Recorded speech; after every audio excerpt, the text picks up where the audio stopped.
In this lecture, we are going to go over the particle effects gizmo. The particle effects gizmo is a helper tool that allows you to easily add visual effects such as smoke, sparks, and confetti into your world, making it more dynamic and a lot more visually engaging.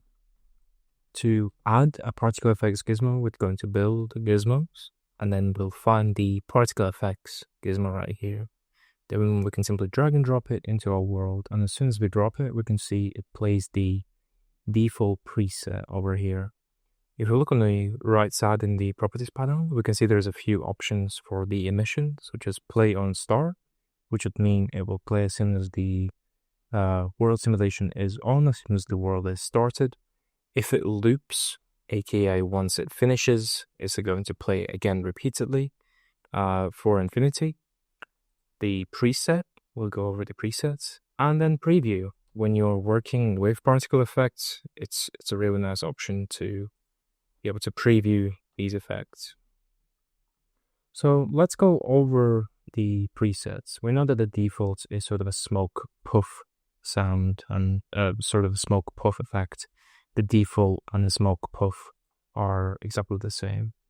The more interesting ones is like hit spark, which can denote things hitting an object or being struck by a projectile. We've got a hit ring. I see this used a lot for interactables. Say, for instance, you have a button and you want to convey that it's been interacted with. This hit ring is a nice sort of effect to use for that. We've got a smoke trail, which I believe by default is similar to the smoke puff, but sort of continues. And if we set it to looping and play, it gives us this sort of nice smoke trail effect, kind of like a trail renderer, but not quite. All right, if we stop that, disable the looping again, and then if we have a look at something like confetti, again, always great for celebrations.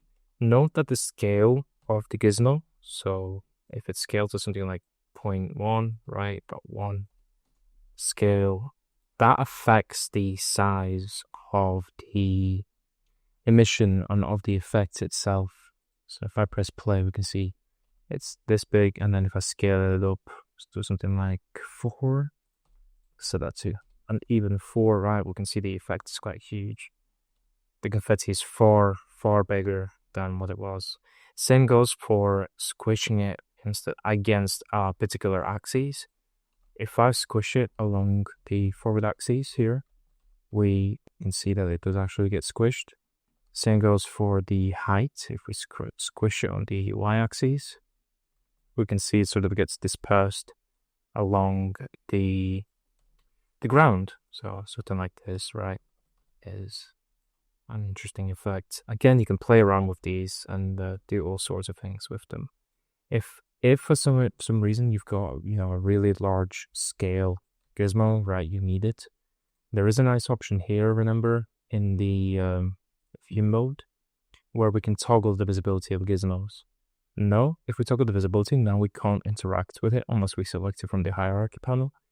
But this really helps, especially if you're trying to work on a scene which has a lot of these particle effects and you just can't get to the the part that you're after, for instance, because it's being blocked by the gizmo. And this goes for all gizmos, not just the particle effects. Right, if we carry on down the presets, we've got some nice sparkles, great to convey, a rare item or a point of interest for the player, for instance, their next location, where they should go next. Right, if we set that to looping, for instance, bring it to the door, press play, and then if I jump into play mode, we can see, oh wait, this is where I have to go, right? It's a nice indicator for the player where they should go. Water spray is a nice, simple, cartoonish water effect. Water burst is similar, but it's sort of in all directions. 360 water spray, if you will. We've got fireworks. Again, pretty standard. You can't really customize their color, so you only get this one color. Working our way down, we've got a magic collapse, which should look like a build-up effect. And this pairs nicely with the magic build-up. So you've got a collapse and a build-up, sort of both similar to indicate, an invert, like an implosion of something happening. Let's go vertical binds. I've seen these used as barriers and in teleporters. If we stretch them like this along the axes, you can see it sort of kind of depicts a barrier, supposed to cross. And we can always add a invisible box collider here, right? We can be creative about this. Add an invisible collider like this, and there we go. Press back, jump back into play, and actually I forgot to scale it. There we go. And go back to shaded. So there you go. We've got sort of like a barrier, and it's supposed to cross. Perhaps the player needs to purchase a pass to get through this section, right? So you can be creative with that. It's worth noting that, of course, if you have a lot of these particle effects, your performance will suffer.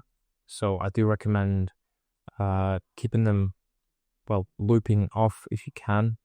And there is no reason to play them on star. Well, if there is no reason to play them on star, just keep this option off, because that will save you some performance.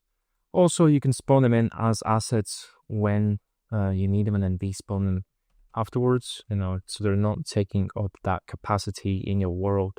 For instance, if you've got confetti at the very end of your game, there is absolutely no reason to have it preloaded or playing or looping somewhere in the world, because if your world takes 20 minutes, to play through, you can get it ready towards the end of the game, or even at the very end, you can just spawn it in.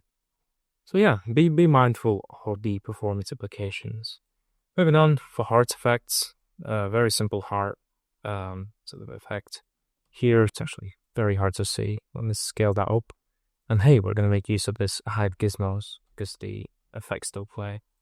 Heart particles, cheer particles, a lot of these effects stem from the reactions which you can do in 2D from the emote wheel and in VR by doing these gestures using your controllers. So these are sort of the default particles that we have.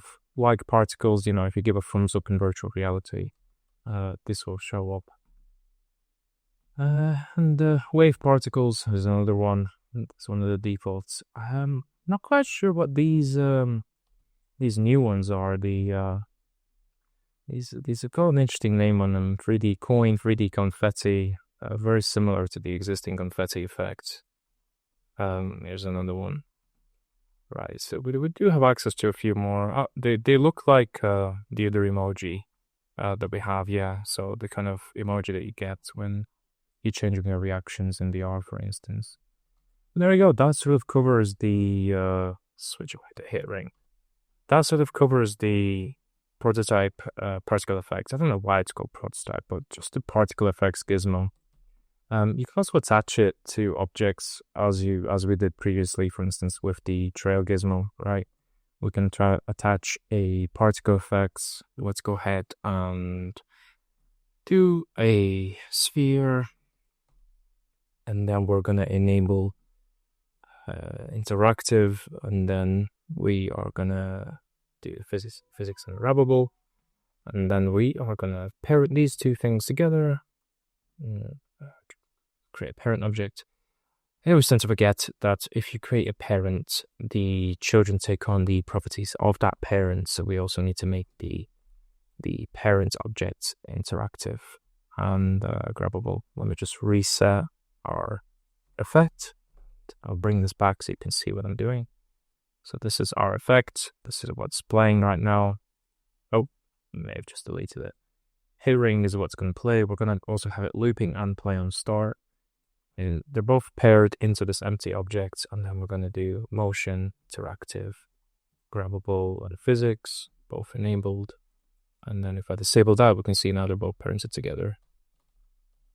Right, so let's restart the world simulation. So there we go, we can see it's not playing.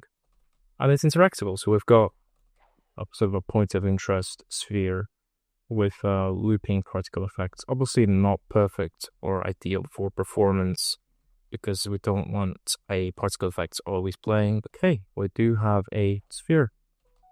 And same goes for this trail gizmo that we did in a previous lecture. That's still same principle applies here. There we go, that is everything there is to cover for the particle effects gizmo.